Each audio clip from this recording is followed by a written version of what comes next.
আপনি যদি কোরআন শরীফ দেখে দেখে অথবা বানান করে পড়তে পারেন না, তাহলে কোরআন শেখার জন্য আপনার সর্বোত্তম একটি ভিডিও এই ভিডিওটি হবে। আসুন এই ভিডিওটির মাধ্যমে আমরা সূরাতুল গাশিয়া বানান এবং রিডিং শিখব। চলুন শুরু করি। সূরাতুল গাশিয়াতি মাক্কিয়াহ। সূরা গাশিয়া আমাদের প্রিয় নবী যখন মক্কাতে ছিলেন তখন নবীজির উপরে নাজিল হয়েছে, তাই সূরাতুল গাশিয়ার সাথে আমরা মাক্কিয়া বলবো। সূরাতুল গাশিয়া মাক্কিয়া। বিসমিল্লাহির রহমানির রহিম। এবার আমরা বানান করব।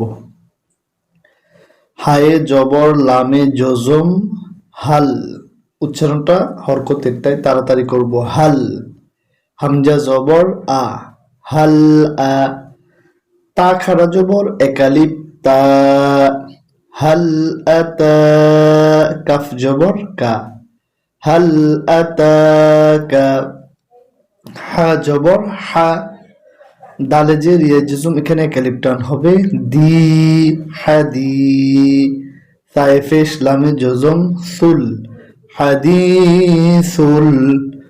গইন আলিফ জবর গ, শিন জেশি, ইয়া জবর ইয়া, তাজের তি, গশিয়াতি। যখন এখানে আমরা অক্ফ করব তখন উচ্চারণ হবে গশিয়া। হাল আতাকা হাদিসুল গাশিয়া।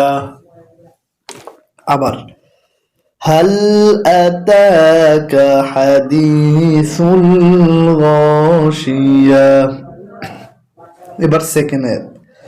ওয়াও পেশ ওয়ার ঠোঁটটা গোল করে বলতে হবে, আমাদের খেয়াল করতে হবে। ওয়াও পেশ উ, জিমে পেশ ওয়াই জজমে কালিব জু, উজু উজু। হায়ে দুই পেশ ইয়া তাসদিদ ইউই, হুই হবে, হুজু হুই। এবার ইয়া জবরে ওয়াওকে ধরবে, ইয়া জবর ওয়াই জজম ইয়াও, হুই ইয়াও, হুজু হুই ইয়াও। মিম জবর মা, হামজা জের ই, মা ই। জাল দুই জের জিন, মা ই জিন।